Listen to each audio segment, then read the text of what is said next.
और प्रोग्राम में बात करेंगे गजा की सूरत हाल की। तो अक़वाम मुत्तहिदा ने इसराइली फौज के इस दावे को मुस्तरद कर दिया है जिसमें कहा गया था कि गुज़श्ता रोज आता बच्चों की खुराक और तिब्बी साजो सामान ले जाने वाले 100 इमदादी ट्रकों को गजा की पट्टी में दाखिले की इजाजत दे दी गई है। लेकिन हालात जो है वो इसके बरक्स है, हकीकत इसके बरक्स है।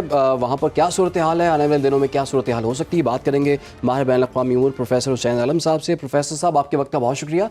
प्रोफेसर साहब, हम देख रहे हैं कि बहुत से मुल्क ये कोशिश कर रहे हैं, ख़ास तौर पर अक़वाम मुत्तहिदा भी सिर्फ बयानात की हद तक रह गया है, मुतालिबात की हद तक रह गया है। तो कोई भी ऐसा मुल्क नहीं है, कोई भी ऐसा फोरम नहीं है जो कि इसराइल को दबाव में ला सके कि कम से कम वहाँ पर इमदादी सामान तो पहुँच जाए, कम से कम वहाँ पर जो बकाया ज़िंदगियाँ बच गई हैं वो तो बच जाएं।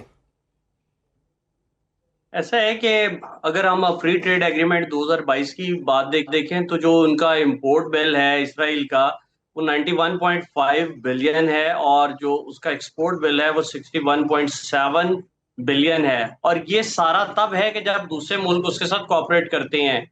अगर ये पाबंदियां लग जाती हैं, जैसे बरतानिया ने अभी वो जो टॉक्स हैं ट्रेड की उसको बंद कर दिया, तो इसके ऊपर एक काफी प्रेशर बिल्ड होने का खदशा मौजूद है। और डेफिनेटली अगर आप किसी की सप्लाई लाइन जो है उसको रोक देते हैं तो वो बहुत सारे ऐसे काम भी करने के लिए तैयार हो जाता है जो उसको शायद सूट नहीं करते होंगे। तो मेरा ज़ाती ख्याल ये है कि इसके ऊपर प्रेशर बिल्ड होगा। अगर बरतानिया इसको और यूरोपियन यूनियन जो है इसको प्रॉपरली इंप्लीमेंट करे तो इसराइल के ऊपर जंगबंदी के लिए और अमन के लिए प्रेशर बिल्ड होगा और वो इमदाद को भी गजा में जाने देगा।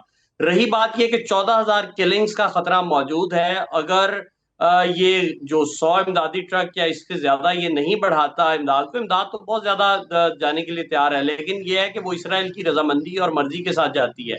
इसी तरह मुसलमान मुल्कों का किरदार भी जो आपके सामने है कि अभी सऊदीया ने कल एक बयान दिया था कि हम 1,000 फलस्तीनियों को हज पे जो है ना फ्री ऑफ कॉस्ट बुलाएंगे। तो मेरा जाती ख्याल है उन्हें 1,000 के साथ कोई 1-2 हज़ार लोगों को खाने पीने का भी कुछ कर दें कि हज जो है ना वो तो उनके लिए सेकेंडरी हो जाएगा। ठीक है, सादत की बात है, लेकिन उसके साथ साथ उनकी खुराक इमदाद जो हमसाए मुसलमान मुल्क है उनके ऊपर भी बहुत ज्यादा लेकिन हुसैन साहब, जैसे कि आपने प्रेशर बिल्ड करने की बात की है, इसराइल पर तो किसी किस्म का प्रेशर बिल्ड हो ही नहीं रहा। तमाम ममालिक भी मिल गए हैं, अब तो अपीलें भी हो रही हैं, मुतालिबा भी किया जा रहा है और पाबंदियों को खत्म करने का भी कहा जा रहा है, खुराक पहुंचाने का भी कहा जा रहा है। उसके बावजूद भी अगर खुराक नहीं पहुंच पा रही है तो फिर इसराइल को लगाम किसने डालनी है? मैं ये अर्ज कर रहा हूँ ना कि ये जो ट्रेड रिलेशंस हैं अगर आप इसको कट ऑफ करते हैं तो यकीनी बात है कि वो उनके जोड़ जोड़ पे पड़ेगी। अगर आप बात करते हैं, अगर आप अभी रिसेंटली आपने देखा है कि इंडिया ने 3 दिन पाकिस्तान के साथ जंग में इंगेज हुआ तो उनका कितने बिलियन डॉलर्स का नुकसान हुआ है। तो इसी तरह अगर आप इसराइल को मजबूर कर देते हैं, ट्रेड सैंक्शंस लगती हैं, यूएन है, सलामती कौंसिल है, अगर आप इस चीज को छोड़ देंगे, बात नहीं करेंगे, मुसलमान मुल्क प्रेशर नहीं डालेंगे, ट्रेड लिंक्स खत्म नहीं होंगे, यूरोपियन यूनियन प्रेशर नहीं डालेगी, वो ऐसे ही चलता रहेगा। अगर आप उनके साथ ट्रेड बंद करते हैं, आपको पता है दुनिया में हिंदुस्तान का ट्रेड के अंदर इसराइल के साथ शेयर 5वें नंबर पे है।